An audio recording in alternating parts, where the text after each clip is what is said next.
Hey, good morning. How are you? Coming to you from my living room today.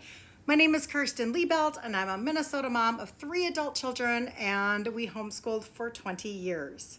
So, this particular episode, if that's what you want to call it, this particular live, is in connection to a couple of questions that I just had. One was on, hey Jen, good to see you. One was on my TikTok, and then the other one was in conversation that I was having in my messages last night. And the one on TikTok, she was saying she's been homeschooling for a couple of years and she feels like she's so worried that her kids are just behind all the time. She's just very concerned about that. And so I responded to her and I gave her an answer, etc. And then I had a message that she was saying that they've been homeschooling for actually a couple of years and she feels like she is still in the middle of deschooling herself. So have you ever heard of the term deschooling for yourself? Let me know in the comments below. I'd love to know. So this is the deal. Sometimes we think that it is sometimes we think that if the process isn't super streamlined or simplified, that we're doing something wrong. That's number one. So we feel like maybe all we have to do is plug in the pieces, right? So we take our public school system and we recreate it at home and we've got everything set up and we've got everything ready to go. And why isn't it working? That's what we maybe think.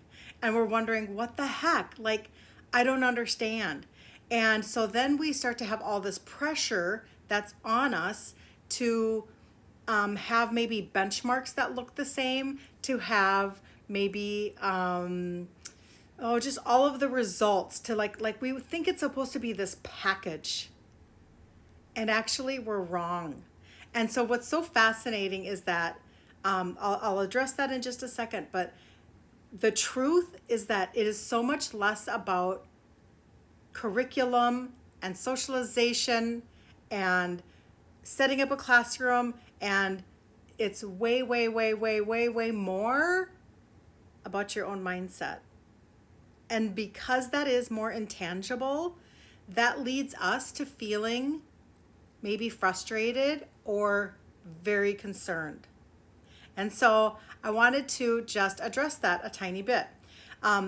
That's why deschooling is important. And what deschooling actually, I don't even know if there's like an official term.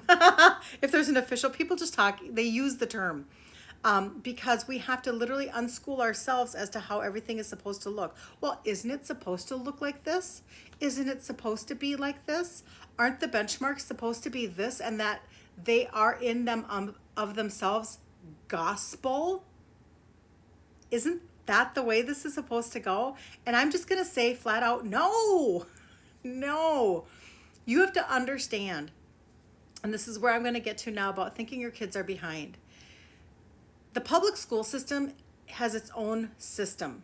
I should have grabbed my wire racks. Those would have helped. Okay. The public school system has its own system because their purpose is to educate in mass and get them through a process so that they can have a benchmark, a result, and an answer. They have to have their own system. Just like a company would sit around a board and they would say, will you grab my wire racks for me, Carrie? They're my little Instant Pot racks. They're sitting by the Mac.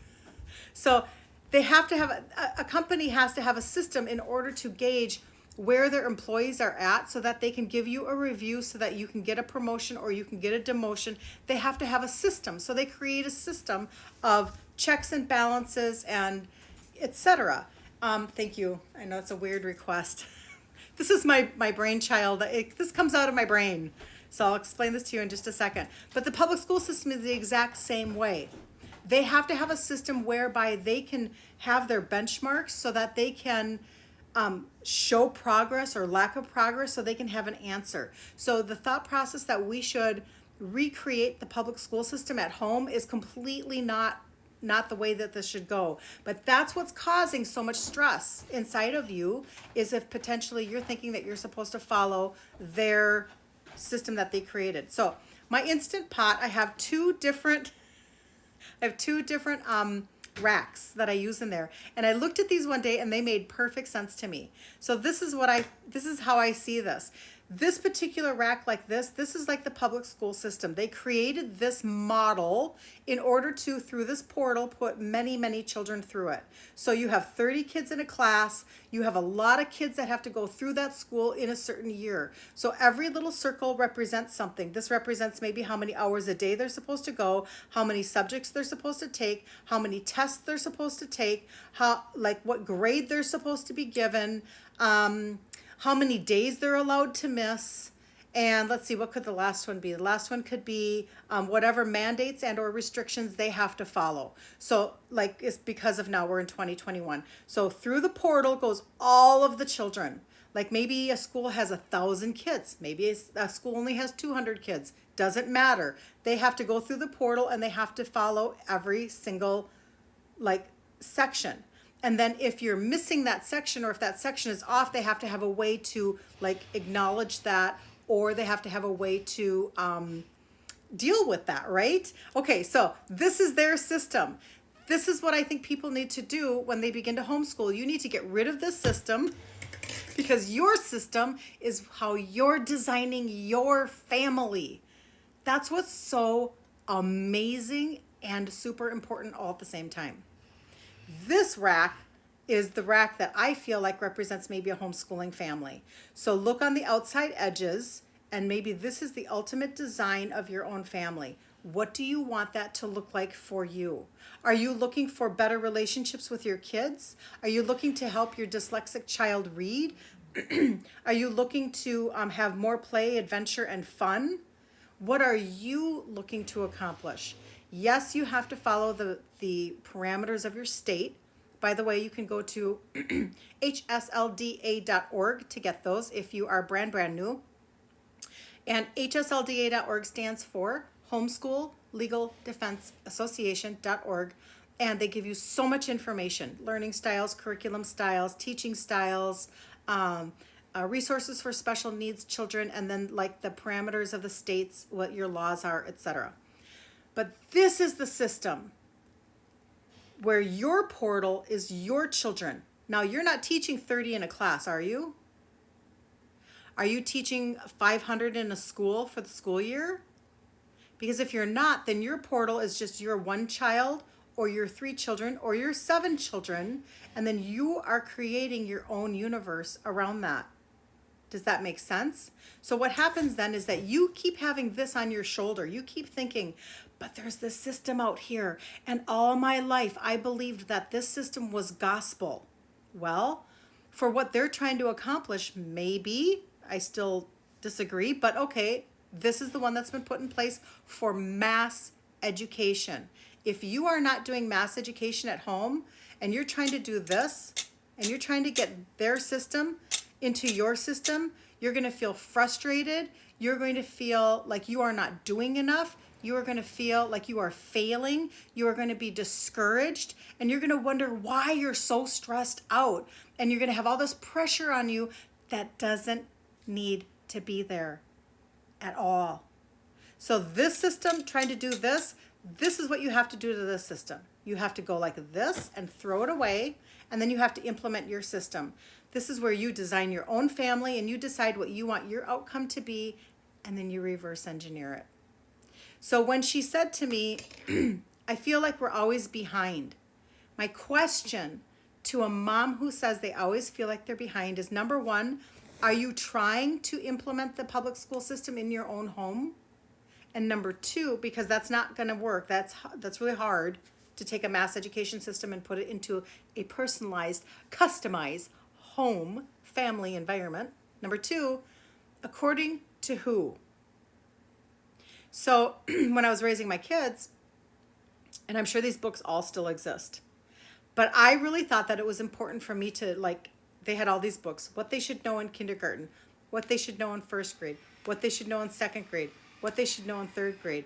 Well, who does that sound like? What system does that sound like? Does that sound like a customized system, or does that sound like the public school system?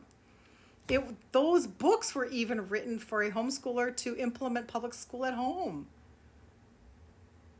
And so I really want moms and dads to know that your kids, this is my belief system completely. We are made in the image of God.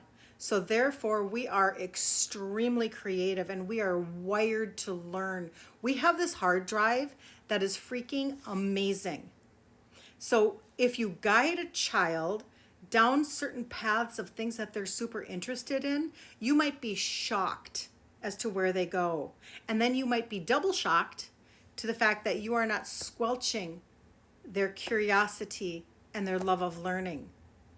So my best piece of advice would be to assess what you're wanting in your home. Let's say by the end of this year, ask yourself what you're trying to accomplish. Throw out the public school system. That's not your system. That doesn't serve you. And actually, I'm going to promote my podcast. It's called Addicted to Brave, and the link is in the bio. And the reason why is this. I don't have all of the scenarios for you. But what I did was I interviewed homeschooling moms that are veterans. And they have story after story after story. And inside of those stories, you'll be able to go, wow, I didn't think about it that way. I didn't look at it that way. Oh, she had fears and doubts just like I do. And they all turned out. Oh, I can see my story inside of hers that makes sense. So from people who have autistic children to people who they were told that they had learning disabilities to going to college at 14 and getting their master's degree and being a part of the NSA, those are the stories that are in those podcasts. So I really highly recommend that you go and you listen to those to encourage your heart because you're designing something totally different. I want you to know that. And it's really important for you to know that. So do not spend your time thinking that your kids are always behind. Ask yourself, behind who? Behind what system? And number two, in fact, I'm just going to point out, listen to my last podcast that I did. And she's going to talk to you about a child who didn't read until a certain age, and then it's sped up within 3 weeks really fast because our brains are different than chunking it out through a system. So number one, do that. And then what was my number two, you guys? Let me see. It'll come back to me. It always does. Stinky. Okay, that's okay. But you actually can make a completely different choice for your family. And that's the message. Like, I'm going to yell it from the mountaintops. Design your own family and don't listen to everybody else. You get this opportunity. It is legal in all 50 states in America. What a gift. What a gift. It's not legal in all of the other countries. So be super, super blessed. I probably went over the time that I was thinking I was going to, but be blessed. Always put questions below if you have questions, or scoot into my DMs and ask me if you have questions, and I'll address them on videos because I have done that a lot on my TikTok, and TikTok is Homeschool Your Way. So be very blessed and have a great day. See you later. Enjoy your family.